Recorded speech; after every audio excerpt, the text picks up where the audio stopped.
और ये यहाँ से टर्न लेते ही हमारा शुरू हो गया अगोंदा बीच। हम चल पड़े हैं अभी कांडकोणा, क्योंकि हमें हनुमान जी को प्रसाद चढ़ाना है, उसके लिए लड्डू भी लेने हैं। हफ्ते से 10 दिन के लिए ये मेला चलता रहता है।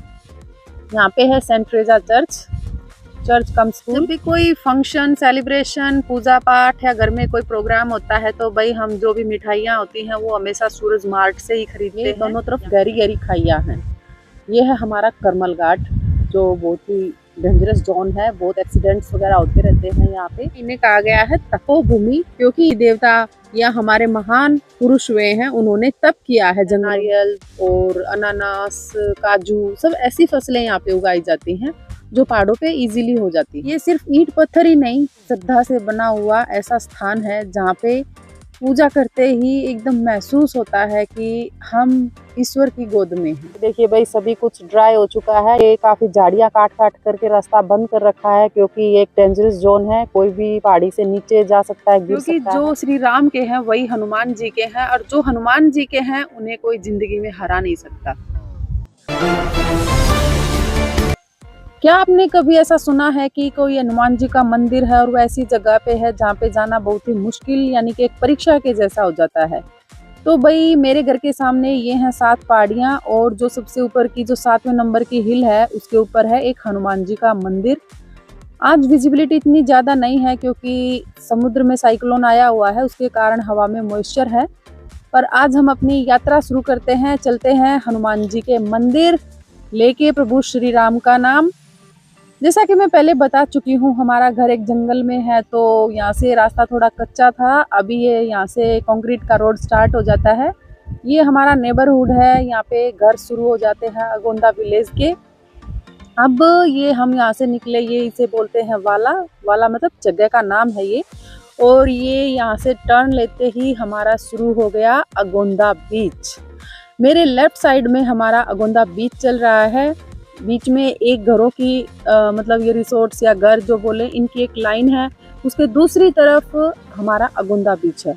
अभी हम हमारे जिम से हेलमेट लेते हैं और चल पड़ते हैं हमारे हनुमान जी के मंदिर। जो हनुमान जी का मंदिर मेरे घर के बिल्कुल सामने दिखाई देता है, जिसे देख करके बहुत ही हृदय में एक भगवान के प्रति एक श्रद्धा उत्पन्न हो जाती है, वो मंदिर, उस मंदिर में जाना इतना आसान नहीं है। ये 30 से 35 किलोमीटर हमसे दूर पड़ेगा, और ये हम अगोंदा पार कर चुके हैं। ये देखिए भाई, ये हमारे अगोंदा का मतलब बाहर का एरिया जो दिखाई देता है। यहाँ पे थोड़ी खेती की जमीन है, बाकी सब जंगल है। यहाँ से देखिए, यहाँ पे ये इतनी सी जमीन है, इसमें लोग चावल वगैरह उगाते हैं। ये आ गया हमारा पाना, मतलब अगोंदा का जंक्शन। ये जो जगह है इसमें लोग या तो सब्जियां उगाते हैं या फिर चावल वगैरह। और ये अब हम आ चुके हैं अगोंदा के बिल्कुल बाहर। यहाँ से बिल्कुल स्ट्रेट जब हम रोड के राइट साइड में जंगल में जाते हैं तो हमारा घर आ जाता है। ये हम अगोंदा के लिए चल पड़े हैं। अभी ये हमारा आने वाला है लेपर्ड वैली। जो लेपर्ड वैली हमारे घर से हम निकलते हैं, जंगल में से आते हैं तो बिल्कुल पास में पड़ता है। लेकिन अब जैसे हम बीच की साइड से घूम के आते हैं तो ये हमारे घर से 3 से 4 किलोमीटर पड़ जाता है। तो ये हम लेपर्ड वैली के बिल्कुल पास आ चुके हैं, और ये गया लेपर्ड वैली। हम चल पड़े हैं अभी कांडकोणा, क्योंकि हमें हनुमान जी को प्रसाद चढ़ाना है, उसके लिए लड्डू भी लेने हैं। हम कांडकोणा के लिए चल पड़े हैं। ये धुमानी पहुंच गए हैं हम, धुमानी जगह का नाम है। और भाई रास्ता, मौसम, सब कुछ बहुत बढ़िया है, और मन में एक श्रद्धा भी है हनुमान जी के दर्शन की। ये हम पहुंच गए हैं कांडकोणा के बिल्कुल आउटर पे, और यहाँ पे पहले एक आती है चर्च, सेंट ट्रेजा चर्च है। इस सेंट ट्रेजा चर्च में जैसे कि हमारे नवरात्रे होते हैं 9 दिन के, हम पूजा पाठ करते हैं, मतलब दशहरे के 10 दिन होते हैं, ऐसे ही चर्च के कुछ दिन होते हैं। यहाँ पे फीस्ट बोलते हैं उसको। और यहाँ पे चर्च के लिए ये लोग मार्केट लगाते हैं, दूर दूर से लोगों को बुलाते हैं, और ये यहाँ पे शॉप्स वगैरह लगाते हैं, जैसे कि एक मेला होता है। तो ये एक हफ्ते से 10 दिन के लिए ये मेला चलता रहता है। यहाँ पे है सेंट ट्रेजा चर्च कम स्कूल। तो भाई ये अब देखिए, यहाँ से निकलना थोड़ा ट्रैफिक ज़्यादा था तो टाइम लग गया। ये हमारा है कांडकोणा बस स्टैंड, और इसके बिल्कुल राइट साइड में है हमारा बाल भवन, जिसे अभी लता मंगेशकर हॉल भी कहने लगे हैं। ये हम पहुँच गए हैं भाई हमारी मिठाई की शॉप पे, क्योंकि गोंदा में कोई मिठाई की शॉप नहीं है, तो मिठाई जब चाहिए होती है तो हम यहाँ आते हैं सूरज मार्ट पे। ये हमारे किसी मारवाड़ी बाई की ही शॉप है। यहाँ पे जितनी मिठाइयों की दुकान मिलेंगी ऑलमोस्ट मारवाड़ियों की ही मिलेंगी। जब भी कोई फंक्शन, सेलिब्रेशन, पूजा पाठ या घर में कोई प्रोग्राम होता है तो भाई हम जो भी मिठाइयाँ होती हैं वो हमेशा सूरज मार्ट से ही खरीदते हैं। यहाँ की मिठाइयाँ बहुत स्वादिष्ट होती हैं। ये देखो यहाँ पे रत्नागिरी 243 किलोमीटर से साइन बोर्ड लगा। हम कानकोना से निकल चुके हैं। शुरू हो गई है हमारे मंदिर की यात्रा। ये हम बड़गांव वाले रोड से जा रहे हैं। वैसे जंगल से भी रास्ता था लेकिन रोड से जाना इजी रहेगा, तो हम स्ट्रेट रोड से जा रहे हैं। अभी जैसे हम कानकोना से निकलते हैं 2-3 किलोमीटर के बाद करमल घाट शुरू हो जाता है। करमल घाट अब एकदम से पहाड़ की खड़ी चढ़ाई, जो हमारा पहला पहाड़ दिखाई देता है, ये उसकी चढ़ाई है। दोनों तरफ गहरी गहरी खाइयां हैं। यहाँ से कम 200 फीट की गहरी खाइयां हैं। सामने ये जो देखिए साइड में आपको नीचे पेड़ दिखाई दे रहे हैं, ऑलमोस्ट सभी सांगवान के पेड़ हैं यहाँ पे। ये दोनों तरफ गहरी गहरी खाइयां हैं। ये है हमारा करमल घाट, जो बहुत ही डेंजरस जोन है। बहुत एक्सीडेंट्स वगैरह होते रहते हैं यहाँ पे। जैसे ही हम करमल घाट में ऊपर आते हैं तो ऊपर आते ही हमारे एक है गणेश जी का मंदिर, जो अपने आप नेचुरली पेड़ के अंदर उगे हुए हैं। कभी फिर आएंगे आपको यहाँ के दर्शन करवाएंगे। अभी हम चलते हैं हमारे हनुमान जी के मंदिर। ये देखिए भाई चारों तरफ घने जंगल हैं, पहाड़ है। सनातन धर्म में जंगलों को सिर्फ वन नहीं कहा गया है, इन्हें कहा गया है तपोभूमि, क्योंकि यहाँ पे हमारे सभी जितने भी देवी देवता या हमारे महान पुरुष हुए हैं उन्होंने तप किया है जंगलों में बैठ करके, तो इन्हें हम तपोभूमि कहते हैं।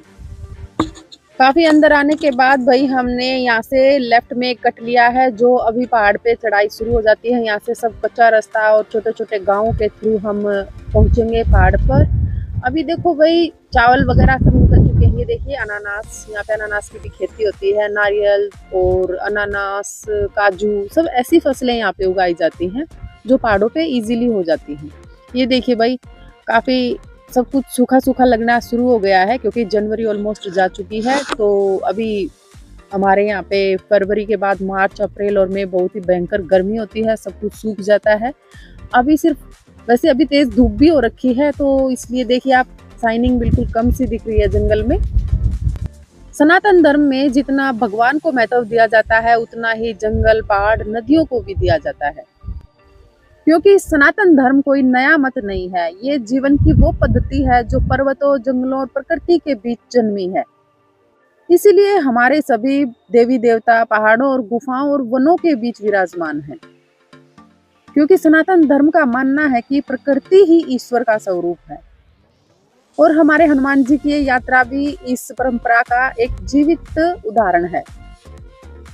ये देखिए भाई बिल्कुल खड़ी चढ़ाई है, चारों तरफ काजू के पेड़ हैं, नारियल के पेड़ हैं। ऑलमोस्ट हम शिरोमणि हनुमान जी के पास पहुंच चुके हैं। ये सभी नारियल के पेड़ हैं। हार्वेस्टिंग का सीजन है, तो अभी देखिए नारियल उतार रखे हैं लोगों ने यहाँ पे। और सामने ये जितने भी नारियल हैं और साइड में देखिए काजू के भी पेड़ हैं, और अभी काजू में फूल आना स्टार्ट हो गया है। जैसे नारियल की हार्वेस्टिंग होती है, काजू में फूल आना स्टार्ट हो जाता है। अब ये देखिए रोड पक्का आ गया, मतलब हम मंदिर के बिल्कुल पास पहुंच चुके हैं। ये सामने दिखाई दिया हमारे हनुमान जी का मंदिर। जय शिरोमणि हनुमान जी। हम पहुंच चुके हैं हमारे बाबा के दर्शन के लिए। ये देखिए भाई पहाड़ी की चोटी पर शांति से खड़ा ये मंदिर। ये सिर्फ ईंट पत्थर ही नहीं, श्रद्धा से बना हुआ ऐसा स्थान है जहाँ पे पूजा करते ही एकदम महसूस होता है कि हम ईश्वर की गोद में हैं। जैसे ही हम मंदिर पहुंचे तो पुजारी जी हमें बोले कि अरे मैंने तो अभी अभी पूजा की है, मुझे पता होता आप लोग आने वाले हैं तो मैं थोड़ा रुक के पूजा करता। तो भाई क्या बताए, जहाँ पे श्रद्धा होती है वहाँ पे शब्द खत्म ही हो जाते हैं, वहाँ बसती है सिर्फ आपकी आस्था। और ऐसा ही है, जब हनुमान जी के चरणों में आकर के आप बैठते हैं तो मन एकदम से शांत हो जाता है और बस प्रभु के चरणों में समर्पण। भाई पूजा अर्चना करने के बाद हम थोड़ी देर यहाँ पे बैठे हनुमान जी की ऊर्जा को अपने अंदर महसूस करने के लिए, क्योंकि बजरंगबली जो है हनुमान जी, वो केवल एक देव नहीं है, वो है विश्वास, साहस और संकल्प। जब ये सभी चीजें आप में आ जाती हैं तो सोच लीजिए कि हनुमान जी की साक्षात कृपा आपको मिल रही है। सनातन में हनुमान जी शक्ति के साथ साथ सेवा और समर्पण के भी प्रतीक हैं। हनुमान जी की शिक्षा यही है कि कठिन समय देखकर उसके सामने सरेंडर मत करो, लगातार अपने कार्य में कार्यरत रहो। एक दिन मंजिल खुद ब खुद आपके सामने सरेंडर करेगी, समर्पण करेगी। बजरंगबली से बस यही प्रार्थना है कि हे बल बुद्धि के दाता, बस हौसला बनाए रखना। हम ये मंदिर से बाहर आए हैं, जो सामने हमारा घर दिखाई देता है उस तरफ ये देखिए भाई, सभी कुछ ड्राई हो चुका है। यहाँ पे कितना हरा हरा बड़ा बड़ा घास होता था, अब सब सूख चुका है। ये हम पहाड़ी से बिल्कुल नीचे जस्ट यहाँ से देखेंगे तो हमारा घर दिखाई देता है सामने दूर, लेकिन विजिबिलिटी नहीं है। और वैसे भी यहाँ पे काफ़ी झाड़ियाँ काट काट करके रास्ता बंद कर रखा है, क्योंकि ये एक डेंजरस जोन है, कोई भी पहाड़ी से नीचे जा सकता है, गिर सकता है। ये देखो सामने मंदिर। इस पवित्र भूमि पे आके जो मन को शांति मिलती है वो शब्दों में बयान नहीं की जा सकती। आप भी जहाँ कहीं से ये वीडियो देख रहे हैं तो हनुमान जी का स्मरण कीजिए और बोलिए जय श्री राम, क्योंकि जो श्री राम के हैं वही हनुमान जी के हैं, और जो हनुमान जी के हैं उन्हें कोई जिंदगी में हरा नहीं सकता।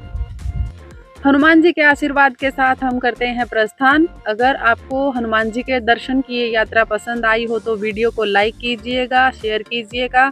अगर चैनल पर नए हैं तो चैनल को सब्सक्राइब कीजिएगा। ऐसे ही रोमांचक वीडियो देखने के लिए जुड़े रहें जर्नी विद प्रवीण के साथ। मिलते हैं नेक्स्ट व्लॉग में। देव, देश और धर्म के लिए सदा कार्यरत रहें।